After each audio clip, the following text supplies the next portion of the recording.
मित्रो, कोल्हापूरच्या महाविकास आघाडीचे उमेदवार श्रीमंत शाहू महाराज यांच्या संदर्भानं महायुतीचे उमेदवार विद्यमान खासदार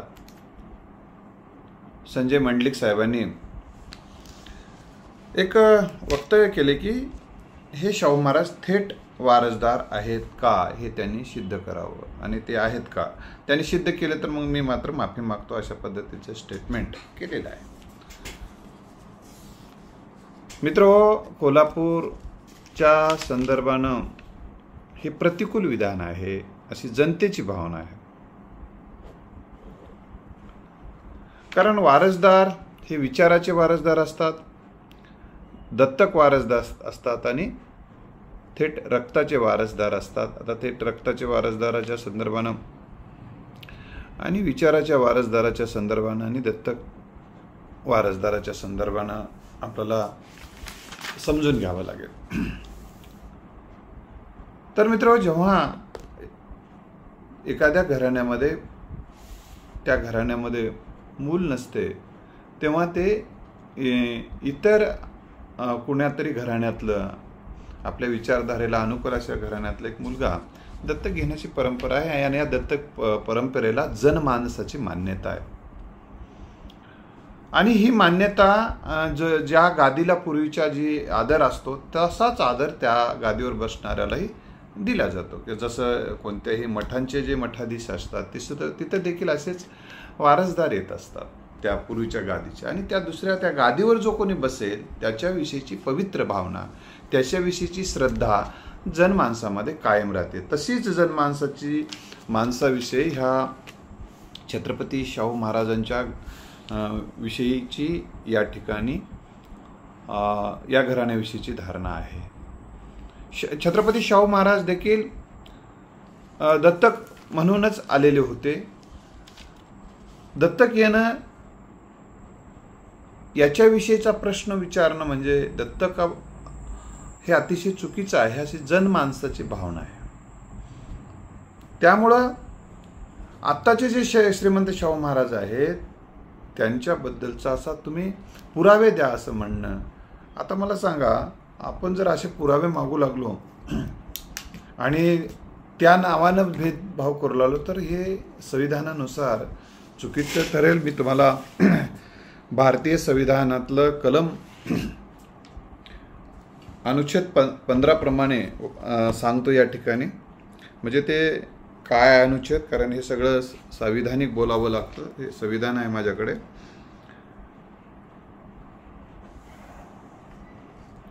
राज्य केवळ धर्म, वंश, जात, लिंग, जन्मस्थान हे लक्षात ठेवा, या अथवा यापैकी कोणत्याही कारणावरून कोणत्याही नागरिकाला प्रतिकूल होईल अशा प्रकारचा भेदभाव करणार नाही. अशा पद्धतीचं या ठिकाणी एक समानतेचं एक अधिकाराचं कलम आहे. केवळ धर्मवंश, आता हे जन्मस्थान यांचं इथलं नाही, कोल्हापूरचं जन्मस्थान श्रीमंत शाहू महाराजांचं या नावानं जे त्यांनी भेदभाव केलेला आहे, तर हा जो भेदभाव केला अशी जनतेची भावना आहे. म्हणून या संदर्भामध्ये जनतेचा रोष सध्या महाराष्ट्रात निर्माण झालेला आहे, आणि सर्वपक्षीय कार्यकर्त्यांनी, सर्वपक्षीय काही नेत्यांनी सुद्धा याबद्दल हे चुकीचं आहे म्हटलेलं आहे. पण आणि त्या काही लोक त्यांचं नाही त्यांना तसं म्हणायचं नसेल, त्याचं काहीतरी थोडंसं काहीतरी हे झालं असेल तर हे सावरून घेण्याचे धंदे असतात, ते करतात, ते करू देतेस, त्याला काय धंदे करायचे ते करतात. पण जनता एकदा अस्मिता दुखावली गेली ना की एकदा हे पहा, लक्षात ठेवा, माणसं एक 4 पैसे कोणी घेऊन गेलं तर माफ करून टाकेल, पण जेव्हा अस्मिताच दुखावली जाते, आणि अस्मिता दुखावणं, अस्मिता ही मनाशी संबंधित बाब आहे, भावनेशी संबंधित बाब आहे. इथं भावना जिथं असते तिथं तुम्ही सत्य त्यांना समजून घ्या अशा पद्धतीचं जर सांगता तर ते तुम्हाला घातक ठरू शकते. एखाद्या बघा, एक मूल आहे, त्या मुलाला लहानपणापासून दूध पाजून त्या आईनं मोठं केले, आणि मोठं केल्यानं ते समजा ते लहान वयातच त्याला दत्तक घेतलेले आहे आईनं. आता एक उदाहरण सांगतो तुम्हाला. आणि मग ती आई, मग तो खूप मोठा झाला. त्यानंतर तो आई जरी समजा मेली तर त्या पोराला जर कोणी सांगितलं अरे तुझी आई खरी नव्हती, तुझी खरी आई दुसरीकडची होती, अशा पद्धतीने त्या पोराला सांगितलं तर हे त्या पोराच्या भावनेवरचा एक प्रकारचा आघात असतो.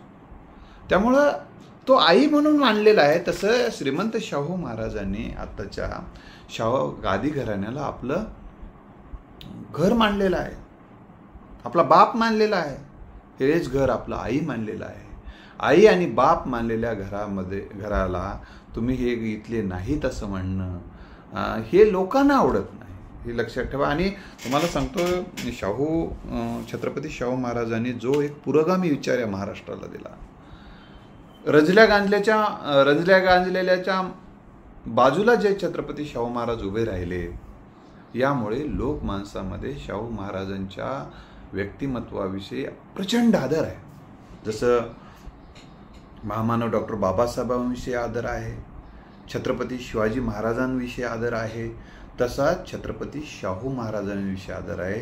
अण्णाभाऊ साठे, साहित्य सम्राट अण्णाभाऊ साठे यांच्याविषयी समाजामध्ये आदर आहे. अशा आदराचं जन्म हे मराठी माणसाच्या अस्मितेचं प्रतीक आहे. लक्षात ठेवा. मी कालही बोलताना अस्मिता दुखवलं तर काय परिणाम होऊ शकतात हे सांगितलं. मराठी अस्मिता दुखवून मुंबई गुजरातला जोडण्याचा डाव आखला आणि मग इथले 105 हुतात्मे झाले. मित्र किती 105 हुतात्मे झाले, परंतु मुंबई ही गुजरातला जाऊ दिली नाही, महाराष्ट्रामध्ये ठेवलेली आहे. ही अस्मिता असते. जशी मराठी अस्मितेने 105 बळी गेले, तर ही मराठी सुद्धा अस्मिता आहे. छत्रपती शाहू महाराजाचं घराणं हे मराठी अस्मिता आहे. आणि या अस्मितेला आता जे दुखावल्या गेलेलं आहे, या अगोदरच ती सीट अगोदरच श्रीमंत शाहू महाराजांची सीट ही अशी चर्चा होती की ती बिनविरोध आली पाहिजे आणि शाहू महाराजाच्या गादीचा आपण सन्मान केला पाहिजे, ही जनभावना होती. यामुळेच वंचित आघाडीचे प्रमुख असणारे आदरणीय बाळासाहेब आंबेडकर साहेबांनी सुद्धा तिथं त्यांना पाठिंबा दिला. सर्व जवळपास पक्षांनी पाठिंबा दिला, अनेक विचारधारेच्या लोकांनी पाठिंबा दिला. ती जागा 100% येणार आहे. त्याबद्दल आता लोकांच्या मनामध्ये शंका नाही. असं असतानाही अशा पद्धतीचं विधान म्हणजे बुडत्याचे पाय खोलात असा त्याचा अर्थ असतो. आणि काही गरज नव्हती. ते कधी कधी काय असतं, पराभव सहन करावा लागतो.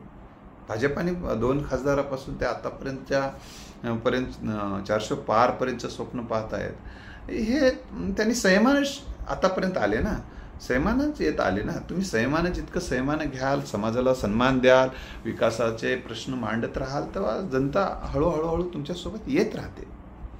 पण तुम्ही जो विचार घेऊन पुढे आला, तो त्या विचाराला जर तिलांजली दिली असेल तर जनता तुमच्यासोबत येताना तुम्ही मंदिराच्या दिशेने जात आहात. एक उदाहरण सांगतो. ते मंदिराचं इथं शब्दशः घेऊ नका. तुम्ही चला मंदिराकडे जात आहात म्हणल्यानंतर लोक समजा तुमच्या मंदिराकडे आले. तुम्ही शिकारीला चाललात समजा तिथून, मग तिथं ते शिकारीला चाललेत हे लक्षात आल्याबरोबर लोक मागं फिरतात. अरे नाही, हे मंदिराकडे चालले नव्हते, शिकारीकडे चालले होते, मग तिथून मागं फिरतात. तसं विचारधारा कोणत्याही पक्षाने जर बदलली, जी विचारधारा घेऊन ज्या घोषणा घेऊन आपण पुढे जातो, ती विचारधारा बदलली की लोक बदलतात. ही वस्तुस्थिती आपण मान्य करा, मग ती कोणत्याही पक्षाला लागू आहे. तर मित्र, आता शाहू महाराजांच्या संदर्भामध्ये शाहू महाराजांची अस्मिता दुखवणं जसं मराठी माणसाची अस्मिता दुखवणं आहे, बाबासाहेब आंबेडकरांच्या विचारधारेची, फुले शाहू आंबेडकरांच्या विचारधारा ही एक महाराष्ट्राची अस्मिताच आहे, मराठी माणसाचीच अस्मिता आहे. ते लक्षात ठेवलं पाहिजे आपण आता की बाबासाहेबांच्या विचारधारेच्या अस्मितेवर सुद्धा हा आघात आहे. कारण बाबासाहेबांच्या जे कोणी अनुयायी आहेत, मग ते कुठल्या जाती धर्माचे असतील, तर शाहू महाराजांच्याकडे आपला गुरु म्हणून, ते गुरुघर म्हणून किंवा माय म्हणून, आपला वैचारिक वारसाचा बाप म्हणून त्यांच्याकडे पाहिलं जातं. कारण छत्रपती शाहू महाराजांनी बाबासाहेबांना जे सहकार्य केलं, सहकार्य आर्थिकच नाही, जो सन्मान दिला,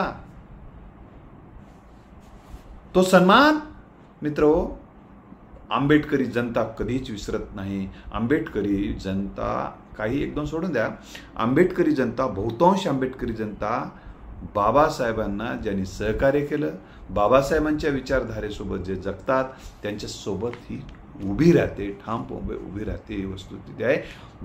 छत्रपती शाहू महाराज हे मराठ्यांच्या किती घरामध्ये फोटो आहे माहीत नाही, परंतु बाबासाहेबांच्या फोटोसोबत शाहू महाराजांचा फोटो आंबेडकरी जनता वापरते, म्हणून त्यांना दैवत मानते. ही गोष्ट लक्षात ठेवा. त्या घराण्यावर, त्या गादीवर जे प्रश्नचिन्ह उपस्थित केले, याचा परिणाम तर ते केवळ विद्यमान खासदार महायुतीचे माननीय संजय मंडलिक साहेबांनाच भोगावा लागेल असं नाही. याचे पडसाद महाराष्ट्र आणि महाराष्ट्राच्या बाहेर सुद्धा पडतात. तर कारण आंबेडकरी विचारधारा जी आहे ना, वेदना, विद्रोह आणि नकार हे तत्व आहे. दलित साहित्याचे तत्व मांडलेलं आहे, आंबेडकरी साहित्याचे तत्व मांडलेलं आहे. तसंच आंबेडकरी अस्मितेचं हेच तत्व आहे. वेदना, जे कोणी वेदना देईल ना त्याच्या विरोधाचा विद्रोह आणि मग त्याला नकार असं राहते. ते ही जी विचारधारेवर जगतात, ते काही लोक आता बाकी गोष्टीवर असते, त्यांना आपण त्यांच्याविषयी आता काही बोलायचं नाही. पण हे वेदना आणि विद्रोह आणि नकार असल्यामुळं ह्याबद्दल आता किमान बरं हे माफी मागायला तयार नाहीत. हे म्हणतात की आम्हाला पुरावे द्या, तुम्ही इथले जन्माने आहात म्हणून. मित्र, आता त्यांना जर विचारलं तुमचे आईवडील हेच आहेत, याची DNA चाचणी करून पुरावे द्या असं सांगितलं, जे जातीवाद करतात त्यांना जर सांगितलं आम्ही श्रेष्ठ आहोत असं म्हणणाऱ्या कोणालाही जर समजा म्हटलं तुमचे हेच आईवडील आहेत किंवा तुमच्या वडिलांचे तेच आईवडील होते, तुमच्या आजोबाचे तेच आईवडील होते, असं म्हणत म्हणत जर समजा युवा संस्था होण्या नव्हती तोपर्यंत पलीकडे गेलो तर तेव्हा तर काय सगळा लग्न संस्था नव्हती तेव्हा तर सगळेच कुणी आज जसे पशु आपली अवलाद पैदा करतात तसं माणूस पैदा करत होता. DNA वर शुद्धता हे वगैरे तपासत बसणं असं हे अवघड होऊन जाईल. मग असा प्रश्न विचारले चालले, तुम्ही त्यांच्या विरोधामध्ये काही लोक प्रश्न विचारायला मित्र, असं प्रत्येकाने अशा पद्धतीनं कोणाच्या तरी पुरावे मागणं अशा पद्धतीचं समाजाला मान्य नाही. तुम्ही समाजाला मान्य नाही. तुमच्या आईवडिलांचे पुरावे हेच आईवडील होय त्याचे पुरावे असल्याचे तुमची DNA चाचणी करा अशा पद्धतीचा जर प्रश्न विचारला तर तुम्ही त्या DNA चाचणीला समोर जाणार आहात का? तुमच्या पूर्वजांना त्या DNA चाचणीला पुढे नेणार आहात का? आणि ते सिद्ध होणार आहे का शुद्धतेचे? कोणाच्याच ही सर्व जी मानवजात आताची आहे ना ती सगळी ही कसं आहे संकर आहे. इथं अनेक वंशाचं संकर झालेलं आहे, जातीचं संकर झालेलं आहे आणि वंश आणि जात नव्हत्या अगोदर तर सगळा मानव एकच होता, त्यामुळे हे सगळं संकरच आहे. त्यामुळे इथं फारशा तुम्ही अशा शुद्धत्वाच्या गप्पा किंवा अशा नावानं गप्पा मारण्याला काही अर्थ नाही. त्यामुळं आता हे अशी भाषा का बोलत आहेत? सर्वसाधारणपणे काय असते, समजा मी ज्या विचारधारेला मानतो आणि त्या विचारधारेचं मी बोलत राहत असतो. कोणी पण कोणताही माणूस त्या विचारधारेचं बोलतो. आपण जेव्हा मनुवादी विचारधारा लिहिली असते तेव्हा मनुवादी बोललं जातं आणि मनुवादी विषमतेचं प्रतीक आहे. आता या देशामध्ये विषमतेचं बऱ्याच प्रमाणात वर्चस्व निर्माण होताना दिसते, याचा राग जनतेमध्ये आहेच.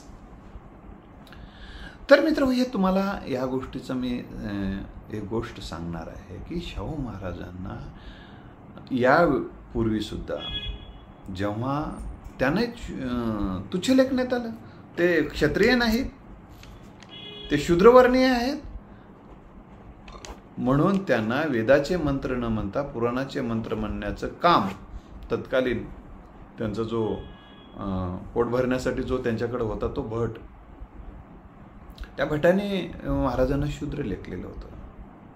त्यांना वेदाचे मंत्र म्हणणार नाही, कारण महाराज क्षत्रिय नाहीत, अशा पद्धतीचे. आता हे सुद्धा खूप वेदनादायी गोष्ट होती. हे प्रकरण वेदोक्त प्रकरण म्हणून तुम्ही समजून घेऊ शकता, याच्याविषयी माहिती खूप आहे. तेव्हा सुद्धा महाराष्ट्रातली सर्व पुरोगामी विचारधारेचे शाहू महाराजांच्या गादीच्या भोवती आणि शाहू महाराजांच्या समर्थनार्थ लोक होते. आणि ती विचारधारा मग खूप ते फार मोठी विचारधारा आपल्याला सांगता येईल. त्या विचारधारेनं मग तत्कालीन लोकमान्य टिळकांनी सुद्धा शाहू महाराजांच्या विरोधामध्ये भूमिका घेतली होती वेदोक्त प्रकरणामध्ये. असं आपल्याला त्यांच्याबद्दल नाही काही आता बोलायचं, फक्त एवढं सांगतो की ही जी मनुवादी विचारधारेची माणसं असतात ते परिवर्तनवादी विचारधारेच्या विरोधातच भूमिका घेत आलेले आहेत. याचे शेकडो पुरावे मी तुम्हाला सांगू शकतो. शाहू महाराजाबद्दलच नाही, शाहू महाराजांच्या आता घराण्यातले सन्मान्य महिला असणारे जे नाशिकला गेले होत्या, तिथेच देखील त्यांना ते तशाच पद्धतीची अपमानास्पद वागणूक याच धार्मिक कारणानं दिल्यात गेली. हे तुम्हाला ते प्रकरण गाजलेलं आहे. तिने सुद्धा याच्याविषयीचा रोष व्यक्त केलेला आहे. तत्कालीन महाराष्ट्र तेव्हा पेटलेला होता, ते विसरवत होतो, तर आता पुन्हा जखमेवर मीठ चोळलेलं आहे. तर ह्या गोष्टीचा परिणाम मित्र ज्याला भोगावा लागेल तो भोगावंच लागेल, परंतु अशा पद्धतीनं बोलू नये अशी माझी या महाराष्ट्रातल्या तमाम जनतेला विनंती आहे. बाबासाहेबांच्या विचारधारा, शाहू महाराजांच्या बद्दल जसं बाबासाहेबांच्या अनुयायाला नितांत आदर आहे. फुले क्रांतिज्योती सावित्रीबाई फुले क्रांतिसूर्य महात्मा फुले यांच्या विचाराचे वारसदार आहेत. त्यांना शाहू महाराजाच्या गादीविषयी आहे. साहित्य सम्राट अण्णाभाऊ साठे असतील, छत्रपती शिवाजी महाराजांचं जे वारस आहेत, छत्रपती शिवाजी महाराजांना मानणारा जो समूह आहे त्यांना शाहू महाराजाच्या गादीविषयी आदर आहे. काही बोटावर मोजण्या इतके मनुवादी सोडले तर शाहू महाराजांच्या गादीविषयी आदर आहे. आणि काही बोटावर मोजण्या इतक्या मनुवाद्याच्या बळावर तुम्ही महाराष्ट्रात आता सत्ता गाजवणार आहात का, हा प्रश्न निर्माण होतो जर इथल्या अस्मितेलाच तुम्ही डिवचणार असाल तर. मित्रो, आता या गोष्टीचा विचार कोणी काय करावा, कोण काय करू नये, परंतु माणसं दुखवलेली आहेत, हे सत्य आहे. याच्याबद्दलची तर ते माफी मागायला तयारच नाहीत. पुन्हा त्याचं वेगळंच खोटं नाटं समर्थन केलंच जाते. पूर्वी कोणीतरी असं बोललं होतं, म्हणजे तुम्ही पूर्वी कोणीतरी शिव्या दिल्या होत्या म्हणजे तुम्ही शिव्या देता आणि तुमचं शिवेचं समर्थन करता येईल काय का उदाहरण म्हणून सांगितलं. असं होत नाही ना. म्हणजे त्यानं कोणीतरी काहीतरी केलं म्हणजे अजूनही त्याला त्याच्यासोबत एकानं अन्याय केला म्हणून आता दुसऱ्याचा अन्याय सहन करायचं का? त्या अन्यायाचं काही समर्थन केलं होतं का पूर्वीचं? म्हणजे आत्ताच्या अन्यायाचं समर्थन करणार आहेत का? काही बोलायचं. अरे जे चुकीचं बोलले वा चूक म्हणून टाका ना. नाही आधी इथं मनुवाद भरलाय रक्तात इतका, त्याच्यामुळे तो मनुवाद समता मानत नाही ना. तर शाहू महाराजाविषयी दुसऱ्या एका कारणानं अजून आदर आहे. आत्ता जे श्रीमंत शाहू महाराज जे निवडणुकीला उभे आहेत त्यांच्याविषयी नितांत आदर तर आहेच. आणि ते मनोज जरांगे पाटलांना भेटण्यासाठी अंतरवाली सराटीलाही आलेले होते. स्वतः आले होते. ते त्यांच्या घरी गेले, भेटले. अतिशय नम्रता, अतिशय सोजवळपणा, अतिशय शांत हे व्यक्तिमत्व आहे आणि जनमानसामध्ये त्यांनाविषयी प्रचंड आदर आहे. असं असताना आणि जरांगे पाटलांनी सुद्धा शाहू महाराजांचा आदर केलेला आहे आणि मराठा समाजाला तर प्रचंड आदर आहेच. आता या घटनेमुळे आदर झाला आणि शाहू महाराजांबद्दल मराठा समाज